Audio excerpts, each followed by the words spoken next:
کبھی آپ نے سوچا ہے آج دنیا بھر کے مسلمان جس شہر کی طرف رخ کر کے نماز پڑھتے ہیں اس مکہ کی کہانی کہاں سے شروع ہوئی؟ یہ صرف ایک شہر نہیں، یہ اللہ کی محبت کی نشانی ہے۔ یہ وہ زمین ہے جہاں دعاؤں نے معجزے دیکھے، جہاں آنسوؤں نے رحمت کو اترتے دیکھا، اور سب سے بڑھ کر یہ وہ شہر ہے جسے اللہ نے اپنے گھر بنانے کے لیے چنا۔ آج ہم جانیں گے مکہ کی پرسکون، پردرد اور ایمان کو ہلا دینے والی تاریخ۔ پارٹ 1، ابراہیم علیہ السلام اور سنسان وادی۔ ہزاروں سال پہلے مکہ ایک سنسان ریگستان تھا۔ نہ پانی تھا، نہ درخت، نہ انسان، صرف پتھر، ریت اور خاموشی۔ پھر اللہ نے اپنے نبی ابراہیم علیہ السلام کو حکم دیا کہ اپنی بیوی ہاجرہ علیہ السلام اور چھوٹے بیٹے اسماعیل علیہ السلام کو اس ویران وادی میں چھوڑ دیں۔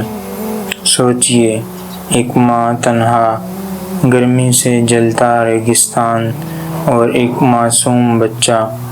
جب ابراہیم علیہ السلام واپس جانے لگے، ہاجرہ علیہ السلام نے پوچھا، کیا اللہ نے آپ کو یہ حکم دیا ہے؟ ابراہیم علیہ السلام نے کہا، ہاں۔ تو ہاجرہ علیہ السلام نے جواب دیا، پھر اللہ ہمیں ضائع نہیں کرے گا۔ یہ تھا یقین، یہ تھا توکل۔ پارٹ 2، زمزم کا معجزہ۔ کچھ دیر بعد پانی ختم ہو گیا۔ اسماعیل علیہ السلام پیاس سے رو رہے تھے۔ ایک ماں کا دل ٹوٹ رہا تھا۔ ہاجرہ علیہ السلام پانی کی تلاش میں صفا اور مروہ پہاڑیوں کے درمیان دوڑنے لگی۔ ایک بار، 2 بار، 7 بار، اور پھر اللہ کی رحمت نازل ہوئی۔ جبریل علیہ السلام آئے اور زمین سے پانی پھوٹ نکلا۔ زمزم، وہ پانی جو آج بھی بہہ رہا ہے، وہ معجزہ جو آج بھی زندہ ہے۔ سبحان اللہ۔ آج کروڑوں لوگ اس پانی کو شفا سمجھ کر پیتے ہیں، لیکن اس کے پیچھے ایک ماں کی دعا اور صبر چھپا ہوا ہے۔ پارٹ 3، کعبہ کی تعمیر۔ سال گزرنے لگے۔ پھر اللہ نے ابراہیم علیہ السلام اور اسماعیل علیہ السلام کو حکم دیا، کعبہ کو تعمیر کرو۔ باپ اور بیٹا اللہ کے گھر کی دیواریں اٹھا رہے تھے اور ساتھ دعا کر رہے تھے، یا اللہ ہم سے یہ کام قبول فرما۔ سوچئے، کعبہ کی بنیاد پتھروں سے نہیں، اخلاص سے رکھی گئی تھی۔ یہ دنیا کا پہلا گھر تھا جو صرف اللہ کی عبادت کے لیے بنایا گیا۔ پارٹ 4، جاہلیت کا دور۔ وقت گزرتا گیا، لوگ اللہ کو بھولنے لگے۔ کعبہ جو توحید کا مرکز تھا، بتوں سے بھر دیا گیا۔ 360 آئیڈل، ظلم، شراب، جہالت، اور پھر اللہ نے اپنے آخری نبی محمد صلی اللہ علیہ وسلم کو اسی شہر میں بھیجا۔ پارٹ 5، نبی صلی اللہ علیہ وسلم اور مکہ۔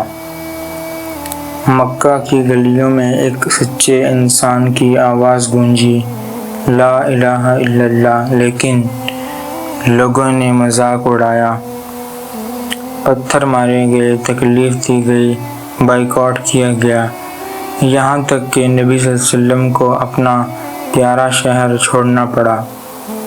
ہجرت کا وقت۔ جب نبی صلی اللہ علیہ وسلم مکہ سے جا رہے تھے تو آپ صلی اللہ علیہ وسلم نے مڑ کر مکہ کو دیکھا اور فرمایا، تو مجھے سب سے زیادہ پیارا ہے۔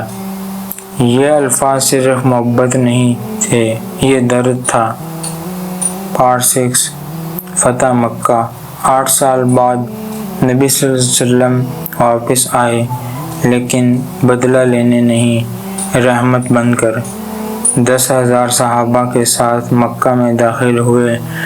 لوگ ڈر رہے تھے آج انتقام ہوگا، لیکن نبی صلی اللہ علیہ وسلم نے فرمایا آج تم پر کوئی پکڑ نہیں۔ سبحان اللہ۔ جنہوں نے تکلیف دی انہیں بھی معاف کر دیا گیا۔ پھر نبی صلی اللہ علیہ وسلم کعبہ کے اندر گئے اور تمام بت گرا دیے اور سچ کو بلند کر دیا۔ پارٹ 7 آج کا مکہ۔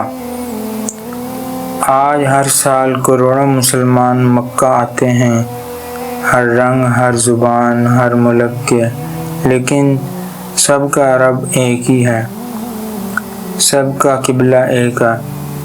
کعبہ کو دیکھ کر آنسو نکل آتے ہیں۔ کیونکہ یہ صرف ایک بلڈنگ نہیں، یہ ایمان کا مرکز ہے۔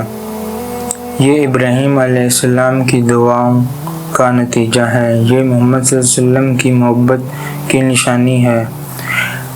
آخر میں یہی کہوں گا، اگر آپ کبھی مکہ گئے ہو تو آپ جانتے ہو کہ اس جگہ کی فیلنگ دنیا میں کہیں اور نہیں، اور اگر ابھی تک نہیں گئے تو دل سے دعا کرو، یا اللہ ہمیں بھی اپنے گھر بلا لے۔ آمین۔